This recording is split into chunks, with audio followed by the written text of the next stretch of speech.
Hello guys, welcome back to my YouTube channel Pranjal's creation. And इस video में हम जानेंगे कि एक महीने में फार्माकोलॉजी कैसे कंप्लीट करें या फिर फार्माकोलॉजी के लिए क्या स्ट्रैटेजी यूज़ करें जिससे कि हम कम से कम टाइम में प्रॉपर टाइम मैनेजमेंट करके फार्माकोलॉजी जो है कंप्लीट कर सकें।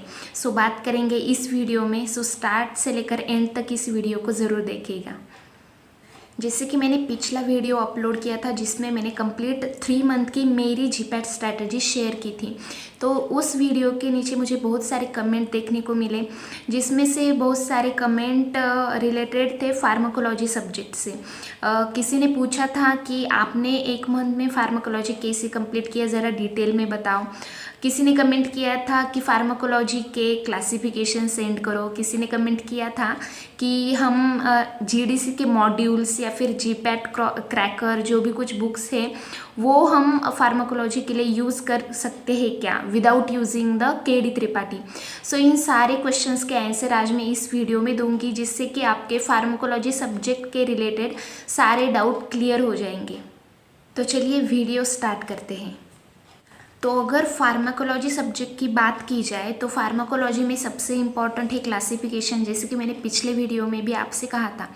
तो क्लासिफिकेशन आपको रट ही लेने हैं, कम्प्लीटली रट लेने हैं। जैसे कि आपको सुबह उठकर ही पहले क्लासिफिकेशन पढ़ने हैं और रात को सोने से पहले भी आपको क्लासिफिकेशन पढ़ने हैं। तो यस, क्लासिफिकेशन याद करना is one of the most difficult thing. Yes, ये राइट है, लेकिन आपको ये करना ही है। जैसे स्टार्टिंग में कुछ दिन आपको क्लासिफिकेशन पढ़ने में बहुत ज़्यादा टाइम लगेगा, लेकिन जैसे ही 8 दिन हो जाते, 7-8 दिन हो जाते, तो आपको क्लासिफिकेशन याद होने स्टार्ट हो जाएंगे। एंड उसके बाद आपको बहुत ही कम टाइम लगेगा क्लासिफिकेशन को रिवाइज करने के लिए। सो जैसे जैसे आप पढ़ते जाएंगे वैसे आपको ही खुद को ही पता चलेगा कि हम बहुत ही जल्दी क्लासिफिकेशन रिवाइज कर पा रहे हैं। तो बस स्टार्टिंग के कुछ दिनों में आपको ज़्यादा टाइम लगेगा उसे याद करने में, लेकिन ये आपको करना ही होगा। एंड क्लासिफिकेशन याद करने के लिए आप कुछ ट्रिक्स भी यूज़ कर सकते हैं। जैसे मैंने मेरे कुछ ट्रिक्स डेवलप किए थे, जैसे कि मॉडरेटली सीडेटिव H1 एंटागोनिस्ट को ध्यान रखने के लिए मैंने एक ट्रिक बनाया था PCMB। तो P से फिनेरामाइन, देन C से सिप्रोहेप्टाडीन या फिर सिनारिजाइन, देन M से मेक्लोजीन एंड B से बिक्लोजीन। सो ऐसे PCMB से मैंने ये याद किया। तो ऐसे बहुत सारे ट्रिक्स मैंने भी बनाए थे। अगर आप ट्रिक्स नहीं बना सकते तो यूट्यूब पर आप देख लीजिएगा, वहाँ से आपको बहुत सारे ट्रिक्स मिल जाएंगे क्लासिफिकेशन याद करने के लिए। सो ये सारे ट्रिक्स यूज़ करके आपको हर दिन क्लासिफिकेशन सुबह शाम 2 टाइम पढ़ने ही हैं, तभी जाके आपके क्लासिफिकेशन याद होंगे। अभी दूसरा सवाल बहुत सारे लोगों ने मुझसे कमेंट में पूछा है कि क्या केडी त्रिपाठी के अलावा हम जीडीसी के मॉड्यूल या फिर जीपैट क्रैकर्स या फिर कुछ अदर नोट्स पढ़ सकते हैं क्या। तो देखिए, आपको क्या पढ़ना है ये आपको आपकी खुद की प्रिपरेशन ही बताएगी। जब आप प्रीवियस ईयर क्वेश्चन सॉल्व करेंगे, अगर वो क्वेश्चन सॉल्व हो रहे हैं तो आप बिल्कुल सही जा रहे हैं, लेकिन वो क्वेश्चंस आपसे अगर सॉल्व हो नहीं रहे हैं तो आपको एक स्टैंडर्ड रेफरेंस बुक ही पढ़ना होगा। अगर जीडीसी के modules and GPAT cracker and other notes पढ़ने से अगर आपके प्रीवियस ईयर क्वेश्चन सॉल्व हो रहे हैं तो कोई बात नहीं, आप वो रेफ़र कर सकते हैं। ऐसा कुछ नहीं है कि रेफरेंस बुक पढ़नी ही है, आप कहीं से भी पढ़ो, बस आपका सिलेबस कवर होना चाहिए, आपके प्रीवियस ईयर क्वेश्चन सॉल्व होने चाहिए एंड आपकी कंसेप्ट्स क्लियर होनी चाहिए। ये 3 चीज़ें अगर हो रही हो तो आप कहीं से भी कंटेंट पढ़ सकते हो। तो भी तीसरा पॉइंट या तीसरा सवाल ये है कि नोट्स बनाना क्या इम्पॉर्टेंट है, क्या रेफरेंस बुक से नोट्स बनानी चाहिए। तो देखिए, अगर टाइम कम है तो आप नोट्स मत बनाइए। आपको जो भी नोट्स मिल रहे हैं किसी कोचिंग इंस्टीट्यूट के या फिर किसी ऑनलाइन प्लेटफॉर्म से आपको अगर नोट्स मिल रहे हैं तो वो ही पढ़िए, या फिर कुछ बुक में भी शॉर्ट में ही दिया होता है तो वो ही पढ़िए, नोट्स बनाने की आपको कोई ज़रूरत नहीं है। लेकिन हाँ, अगर आपके पास टाइम ज़्यादा है तो नोट्स आपको बनाने चाहिए खुद के। लेकिन हाँ, अगर टाइम नहीं है तो आप दूसरे नोट्स भी पढ़ सकते हैं without making your own notes. तो हाँ, एक और कमेंट किसी ने मुझे किया था कि क्या प्रीवियस ईयर क्वेश्चंस ज़रूरी है क्या, वो हमें करने ही चाहिए या फिर सिर्फ फॉर्मेट देख लें। तो ये चीज़ मैं पहले तो क्लियर कर दूं कि प्रीवियस ईयर क्वेश्चन पढ़ना ये सबसे ज़्यादा इम्पॉर्टेंट है।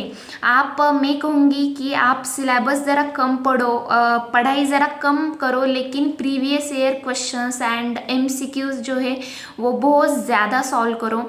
अगर आप पढ़ते भी कम हो लेकिन ज़्यादा से ज़्यादा एमसीक्यूज सॉल्व करते हो तो आपके जीपैट क्लियर करने के चांसेस जो है वो बढ़ जाएंगे। तो अभी एक और सवाल सबके मन में होता है कि कॉलेज के साथ टाइम मैनेजमेंट कैसे करें। कॉलेज भी जाना है एंड पढ़ाई भी करनी है। तो देखिए, आपको 2 से 3 घंटे सुबह और 2 से 3 घंटे शाम, ऐसे इतना ही टाइम आपको निकालना है, तो पूरा दिन आप कॉलेज में दे सकते हो। एंड टाइम मैनेजमेंट की बात करें तो अगर आप कुछ चीज़ें पढ़ रहे हो, कुछ चैप्टर्स आप पढ़ रहे हो रेफरेंस बुक से या फिर किसी भी बुक से, पढ़ने के बाद जब आप बोर हो जाते हो तो तब आप टाइम पास करते हो या फिर कैसे भी आपका अपना टाइम वेस्ट कर लेते हो। सो आई विल सजेस्ट कि अगर आप पढ़कर बोर हो रहे हो तो थोड़ा टाइम निकालकर आप उसके बाद वीडियोस देखो। मोबाइल पर जो भी वीडियोस है, सो वीडियो के मीडियम से भी आप अपने बहुत सारे चैप्टर्स जो है वो कवर कर सकते हैं। जैसे कि मैंने drug acting on ANS, CNS, ये सारे चैप्टर्स जो है एंड केमोथेरेपी, ये सारे चैप्टर्स मैंने यूट्यूब से ही कवर किए थे। इनके लिए मैंने ज़्यादा कुछ पढ़ा नहीं था, यूट्यूब के ही वीडियो मैंने 10-10 बार देखे थे एंड इसी से मैंने वो सब कवर कर लिया था। एंड अभी एक और रास्ता है, अगर आप पढ़कर बोर हो रहे हो तो मैक्सिमम आप एमसीक्यूज सॉल्व कर सकते हो, अपना एक ग्रुप तैयार कर सकते हो एंड उस ग्रुप पर आप क्विज डाल सकते हो एंड उसके एक्सप्लेनेशंस भी शेयर कर सकते हो। सो हमारा भी एक ग्रुप था जिस पर हम हर शाम 6-7 बजे क्विज डालते थे एंड वहीं पर उसके आंसर्स देते थे एंड वहीं पर एक्सप्लेनेशन भी देते थे। सो इस मीडियम से जो है वो ज़्यादा चीज़ें ध्यान रखने में मदद होती है। सो एंड हाँ, एक और चीज़, आप कहोगे कि यूट्यूब पर अगर हम वीडियो देखने जाए तो वीडियो ही 1-1 घंटे का होता है, 1.5 घंटे का होता है, तो कैसे टाइम मैनेज होगा। तो वीडियो को आपको प्लेबैक स्पीड जो है वो बढ़ाकर देखना है। ऊपर 3 डॉट्स होंगे, उधर प्लेबैक स्पीड का ऑप्शन होगा, तो आपको उस पर टिक करके प्लेबैक स्पीड को जो है वो बढ़ाकर ही आपको वीडियोस देखने हैं। अगर आप नॉर्मल प्लेबैक स्पीड पर वीडियो देखेंगे तो 1 महीने में कोलॉजी क्लियर कभी नहीं होगा। आपको वीडियो का स्पीड बढ़ाकर ही वीडियो देखने हैं। एंड हाँ, एक और चीज़ फार्माकोलॉजी की प्रिपरेशन में इम्पॉर्टेंट है, वो ये है कि रिवीजन। आप कहोगे कि हमने ये सारे टॉपिक्स तो पढ़ लिए लेकिन अभी हम क्वेश्चंस नहीं सॉल्व कर पा रहे हैं।